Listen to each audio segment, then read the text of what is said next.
Namaste, you're on the Nation at 5. I'm Anand Narasimhan, and we start with this entire implosion in political turmoil within the Congress. 9 Congress leaders have quit the party and joined the Trinamool Congress in Goa. They have no clue what is going on across states. There are rumblings in Chhattisgarh, and now, more importantly, they still are at a loss to decide how to handle the mess in Punjab. A stable, strong-looking Congress in pole position to come back into power in Punjab, riding on the leadership of Captain Amrinder Singh, and within a matter of months, it's all gone awry.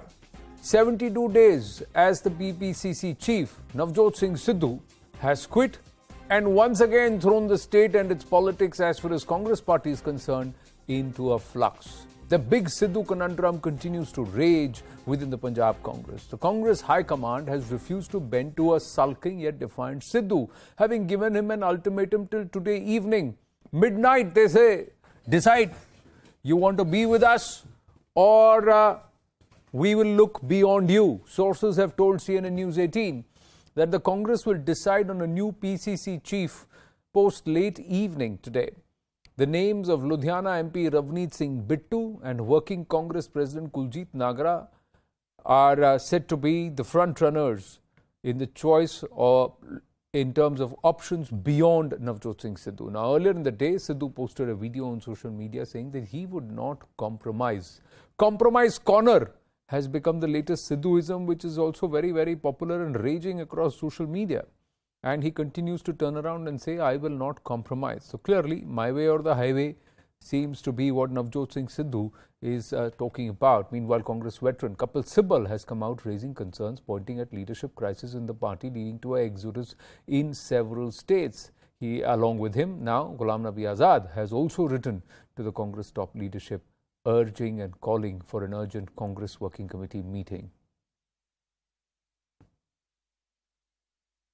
Punjab पक्षी एक एजेंडे दी है जिहदे ते मैं बहुत देर दा खड़ा रहा और इस एजेंडे दे नाल पंजाब दे पक्ष पूरन दे लई मैं हक सच दी लड़ाई लड़दा रहा। इहदे च कोई समझौता सी ही नहीं, इहदे च अहुदियां दा कोई मायना सी ही नहीं। मैं ना ते हाई कमांड नूं गुमराह कर सकदा ते ना गुमराह होण दे सकदा। सरमथे गुरु दे इंसाफ लई लड़न दे लई, पंजाब दे लोकां दी जिंदगी नूं बेहतर करन दी लड़ाई लड़न दे लई ते साधना दे लई लड़ाई लड़न दे लई सिरमथे किसी भी चीज दी कुर्बानी मैं दूंगा। मैं ते अड़ू ते लड़ू, जानदा सब कुछ जा। उसूलों पे आँच आए तो टकराना जरूरी है और जिंदा हो तो जिंदा नजर आना जरूरी है। A border state where this is happening to the Congress party means what?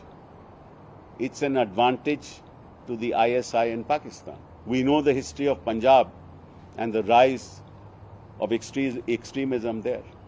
We know how forces across the border exploit the situation. The Congress party should make sure that they remain united. If somebody has an issue, that issue has to be discussed. Is that going to take any effect? Many people are saying many things, but Arun Danta, the decision now rests with Navjot Singh Sidhu, because the Chief Minister Charanjit Channi has said, I have called him and I have invited him to come back and come across and talk.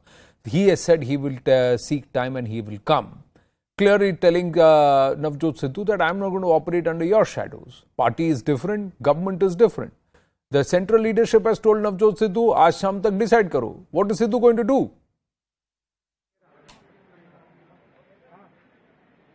Well, that's right, Anand. And Charanjit Singh Channi's press conference today, he was very cagey about all the statements that he made. As you rightly mentioned, that he put the ball in the court of Navjot Singh Sidhu.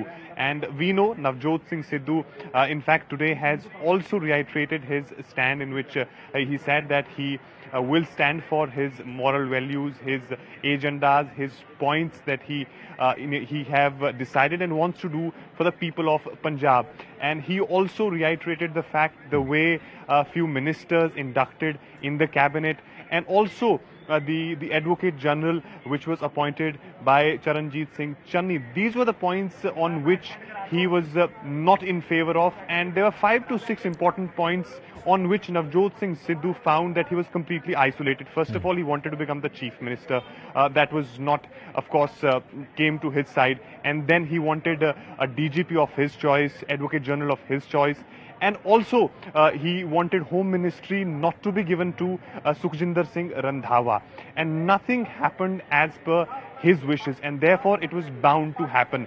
But the question here is, whether he discussed this with the top leadership of the Congress party before taking this step, before putting that bombshell yesterday.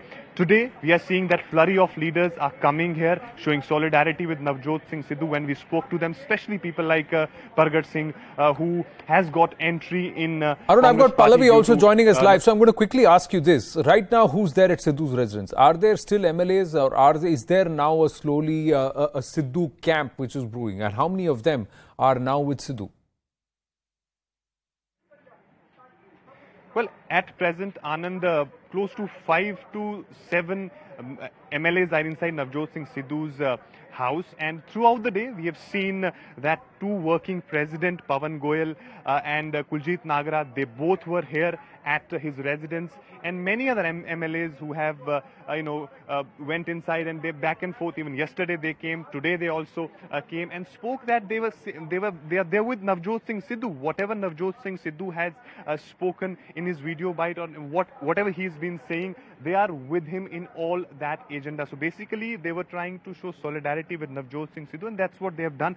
Some of the MLAs who are still inside the Navjot Singh Sidhu's residence, it's been more than 6 to 7 hours since all those leaders are inside. So the messaging is very clear from the Sidhu's camp that they will not budge from their stand, and they're well behind. So there are security personnel, help, supporters all around the lawn and that area inside Sidhu's residence, and then there are 5 or 6 MLAs inside. Let's go across to Arun. Thank you for your inputs. Let's also go across to Pallavi Ghosh and get a sense of what the central leadership is thinking. Pallavi, they seem to have said that we are not going to take your tantrums anymore. Yes, that's correct. And but it's a catch-22 situation for them. I mean, everyone knows who handpicked Navjot Singh Sidhu to become the PCC chief. That order came from the top. There were many MLAs and many MPs who actually had asked the Gandhis to exercise caution, saying that look at his track record. First of all, he's not even senior. He's an outsider who has joined the Congress party, and therefore you cannot give him this all-important position as a state Congress chief, certainly not in a poll-bound state. So today, if anyone is facing flack and, their fingers being pointed at a bad decision which has been taken, clearly the finger is being pointed at the Gandhis without their names being taken. So what we are learning is that a kind of timeline has been set for themselves, that they've decided that the state leadership are going to reach out to Navjot Singh Sidhu, which they have been since last night. But even as Sidhu was meeting them, he releases a video which is around 4 minutes long, Anand, to make the point that this is a fight not for a post, but it is a fight for principles. Now that is where it becomes a problem for the Gandhis over here, because on 2 grounds he's absolutely correct: the appointment of the Advocate General, and also the the induction of a minister who had been sacked by the captain on the recommendation of Rahul Gandhi himself. So what justification can you find? So this is what is putting the central leadership in a tight spot, the issue which has been made by Sidhu for his rebellion or his resistance. But also at the same time, they understand that if you placate Sidhu, he stays back, the story may not end here. We are moving at the next stage of ticket distribution where it's likely to flare up. And how long can you have a situation where the PCC chief is going to be throwing these kind of so-called tantrums, or he's going to be at loggerheads with the government or the chief minister? True. But see, there are 2 aspects here, Pallavi. One, that Sidhu was always clear that he wants a free run. He wants absolute control. If he is going to be given it, he is going to be made in charge. He wanted to be chief minister. They said, you be PCC chief. So he was placated there. But there are certain things he does not want to compromise. On the other hand, you have the G23, which is raising concerns over the leadership itself. Oh yes, absolutely. In fact, I'm standing right at Mr. Sibbal's residence, and this is where the press conference took place a short while back. I think the last line is a very indicative and a scathing line when he said that we are not a part of the G23, which means we are not sycophants. We are with the Congress party. We want the Congress party to do well, but at the same time, it cannot be business as usual, which is why Ghulam Nabi Azad has written that letter to Mrs. Gandhi saying you have to call an urgent Congress working committee meeting because time is running out. More than a year since we wrote that letter. Twice over elections have been deferred. And if today what's happening in Punjab is symptomatic of the fact that you don't have a clarity on who your leader is, you don't have a 24/7 president of the party, 3 power centers, and therefore complete confusion. True, but where is the solution here, Pallavi? Because clearly there are multiple camps now, not just right at the top of the Congress leadership. There is no clarity. Like you said, 3 power centers, and each one of them seems to be wanting to pull the Congress cart in different directions. And then there are those who do not agree with either of these directions. So, what is happening? And especially in a state where the Congress looked very, very strong. So if there are issues which are happening in Punjab now, which is now looking absolutely shaky for the Congress, there are issues now, rumblings in Chhattisgarh. In Goa, see what has happened. A former chief minister is now joined Trinamool. And Anand, of the 3 states, which is UP, Uttarakhand and Punjab, it was Punjab which seemed completely a sure winner for the Congress party. They've just kind of messed it up in the last 4 to 5 months. Yes, there were complaints against the captain. There was a way to remove him. That having been done, they were patting themselves on the back for what was called a bloodless, peaceful coup. That coup did not last long. There's now another rebellion which is taking place. So Punjab seems a very tough call. Yet, the Congress leadership over here seems to be very confident for some reason, Anand. They are saying, doesn't matter. We've done what we wanted to do. We have a government in place, and if they manage to take some quick, strong decisions, cabinet decisions that is, I think all will be well. I think we have to wait and watch because there are just too many messy centers which have now built up. There you have an angry captain who is obviously smarting. If Sidhu is not placated, does not take back his resignation, he's going to be angry and smarting. There are some MLAs with him, and they're going to make a lot of noise, and that is something which the Congress party I don't think can afford at this point of time. Pallavi, final question. I know I've got to move on, press on, but let me ask you, was Sidhu just an instrument to ensure that they could use against Captain Amrinder Singh? And now, is he disposable for the Congress? Well, I think that's exactly what Sidhu is now feeling, and Sidhu's supporters are especially telling him this thing, that the whole idea behind the removal of captain was at one point of time you could become the chief minister. They feel that a smart one was pulled on him because the reason why Sidhu objected to another Jat Sikh, which is Sukhi Randhawa, as the CM, because he felt that there will be another power center there, so they chose Channi. Now, it's very difficult, Anand. Suppose the Congress wins election, can you replace a Dalit CM with a non-Dalit or a Jat Sikh? You can't, because you cannot. You have to look beyond Punjab, Gujarat, Karnataka, substantial Dalit population. Second, you've been tom-tomming the Dalit card. You've been goading the Prime Minister by saying that, look, he's never appointed a Dalit CM. You replace a Dalit CM, aren't you opening the floodgates to criticism? And see, we told you so. This is exactly the doublespeak of the Congress party. I think Sidhu and his supporters realize that, which is why we are seeing what we are seeing now. True. Thank you. Thank you for your inputs. What we're going to do is quickly play out reactions. First, I would like to play out Pargat Singh because he's closest to Navjot Singh Sidhu, part of that 2-member group which included Amarinder Singh and Pargat Singh. And Pargat stepped out after meeting Navjot Singh Sidhu and said matters will be resolved in the next 24 hours. Let's listen into what Pargat Singh had to say.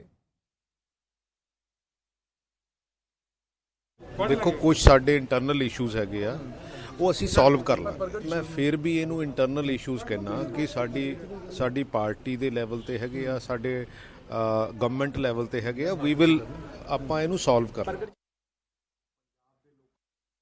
आप ये बताइए कि क्या सिद्धू को मना लिया जाएगा, क्योंकि चन्नी ने ये कहा कि सिद्धू से तो उनकी बातचीत हुई है।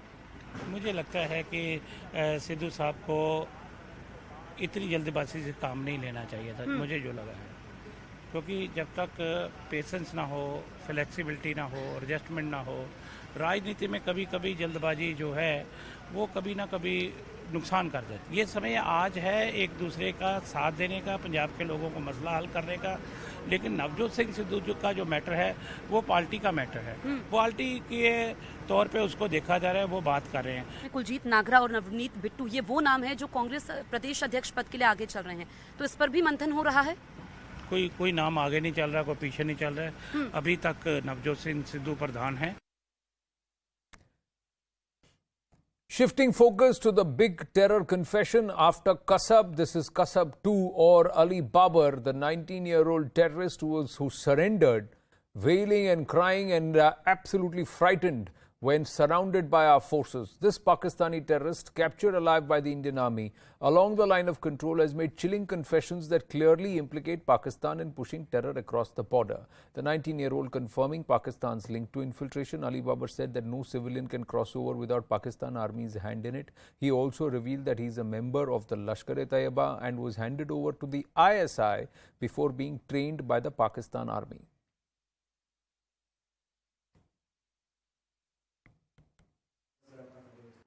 मैंने काम करना शुरू किया तो मैं शहर को चला गया फैक्ट्री में अपना लड़का पे। तो उधर एक आसान लड़का था जिसके साथ मैं कॉन्टैक्ट हुआ था, बहुत चीज़ हुई। तो उसके साथ वो लश्कर तैयबा के लिए 22 साल के लिए बैठे करते करता था। तो 10 बजे थी तो उसके पैसे भी 20,000 कह दिया। तो मुझे वो काफ़ी जहाँ पर लेकर ठीक उसने मुझे 20,000 रुपये दिए, 20,000 रुपये मैंने घर भेज दिया। उसके बाद मुझे उसने ISI के हवाले किया। ISI ने मुझे अपना केस आर्मी का केस ट्रेनिंग सेंटर वो मास्टर था गड़ी बीमा के पास है, तो मुझे ट्रेनिंग दी। पाकिस्तान आर्मी जो 250 रुपये था उसने training the. Shreya Dhondial now with us. Shreya, what's the Indian government going to do? Are they going to take this to the international fora? Is Pakistan going to be held to account? Well, the fact is that this terrorist who has been captured alive is very valuable because he's been singing like a canary. There's an entire 12-minute transcript that is now available for anyone who wants to read just how complicit Pakistan is in pushing terror into India. What does the Indian government want to do next? Does it really need to shame Pakistan on international forums? Well, the fact is Pakistan in any case is as far as terror is concerned and pushing terror and harboring terrorists on soil is concerned, it is notorious for it. The world knows it. What the terrorist is telling us is not something that has come as a surprise to us. Will India send another dossier to say, guys, there is a truce that has held for 7 months at the LOC and you really need to keep your side of the bargain and stop pushing in infiltrators? Is that something that India is going to tell Pakistan? Well, so far it's not happened. But Anand, look at this. Is there any point in telling Pakistan anything given the fact that India has given Pakistan dossier after dossier on its involvement in pushing terror inside Indian territory, of terror strikes that have been planned on Pakistani soil? Has anything ever come out of it? We don't even know what happens to those dossiers. There is a denial comes in. There is nothing more. Yeah, absolutely. Is it time to take it to the next level and tell the world that ISI is the real terrorist and it's time to blacklist the ISI or proscribe the ISI and designate Pakistan a terror state until unless it dismantles this entire entity, because the central fulcrum is all the ISI. All these are the offshoots or terror organizations all linked with the ISI. Shreya, thank you for your input. We've got more news coming through on this and just going to move forward on one more of the ISI machinations where we've got more details coming through. But this is the Pan-India Terror Module probe which was unearthed. Now, ISI used the Jaish-e-Mohammed for this terror plot which was recently busted. The main accused, Zishan, he's named a Colonel Nizam who trained us. He's named this person Colonel Nizam who trained us. Zishan says Mumbai and Gujarat were the main targets, although they also recceed some of the other spots in Patna, in Surat, and also in Jharkhand along with the national capital. So these were regions which had recce's had been done, but Mumbai and Gujarat were the main targets.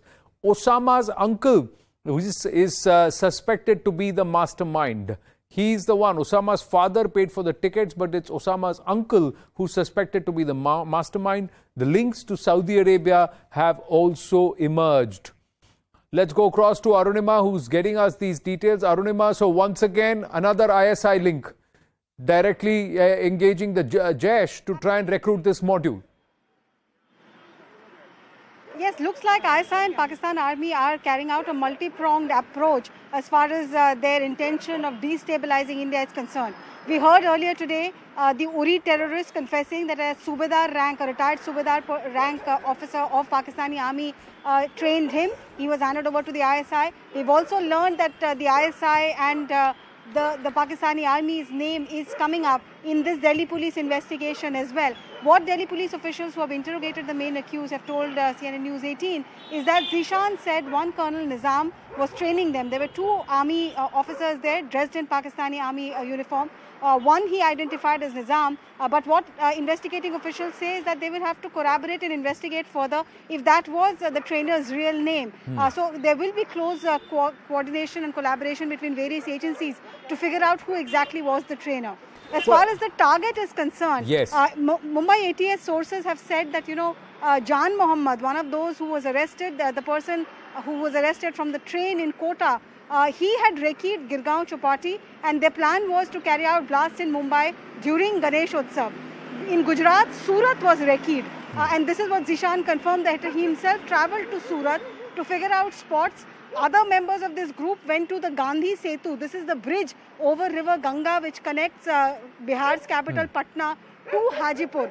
So this bridge was also recceed, and along with that they were looking at marketplaces in Delhi and some spots in Jharkhand. This is what Zishan has said, corroborated by the other accused who are being interrogated. Delhi police officials say they will have to investigate further to put together this entire chain of conspiracy. True, but have they confirmed, has Zishan in his interrogation or as he's divulged the details, confirmed that the person who trained them belonged to the Pakistani Army or had a military background? That's one. And second is, any more details on the 15, 16 others who were Bangla speaking? Yes, so I think they are suspecting, Delhi police is suspecting that there are many other members of the sleeper cell who have gone underground. There were Bangladeshis also who were trained along with Zishan. Zishan is not very sure about what happened to them. The facts that have emerged so far is that from here they went to Muscat. From Muscat they also took the sea route. Finally they reached the Sindh province. Post that, what happened to the others is unclear. Perhaps they have been divided into several subgroups. Also the role of the underworld and the role of Jaish-e-Mohammed's Masood Azhar. These are the two angles on which police is investigating right now. Masood Azhar's name once again tells you how Pakistani establishment is using a multi-pronged approach, like I said. Lashkar-e-Toiba to look at the Uri infiltrators, Jaish-e-Mohammed to take care of these terror module members, also Dawood Ibrahim's gang, and that link Maharashtra ATS and Delhi police both have found. True, Arunima, they say his uncle, Osama's uncle, is the mastermind. It was the father who paid for the tickets. Now, there is engagement with the Dubai authorities to bring the father back. But where is this uncle based? And does the uncle have a connection with the Jaish? Yes, we are still waiting for more details, but the uncle has also surrendered now. He's also in custody. The father is believed to be in the Gulf, and both, Osama's father and his uncle seem to be the kingpins, the masterminds, so to say, who were driving this entire first radicalization, then recruitment, then getting in touch with the underworld and the Jaish terrorists to further this terror conspiracy. That's what the information right now is. What exactly was Osama's father and his uncle's connection with ISI? How did they get to know ISI? Did they get to know of the Pakistan establishment trying to destabilize India during their work in the Gulf? All of those details will emerge during the course of the investigation. But Maulana Masood Azhar's name definitely has come up, and police officers investigating the case say that the evidence trail is very clearly pointing towards Jaish. Well, Arunima, thank you for your inputs. Increasingly, it is the ISI which is the terrorist or the terrorist organization that needs to be proscribed.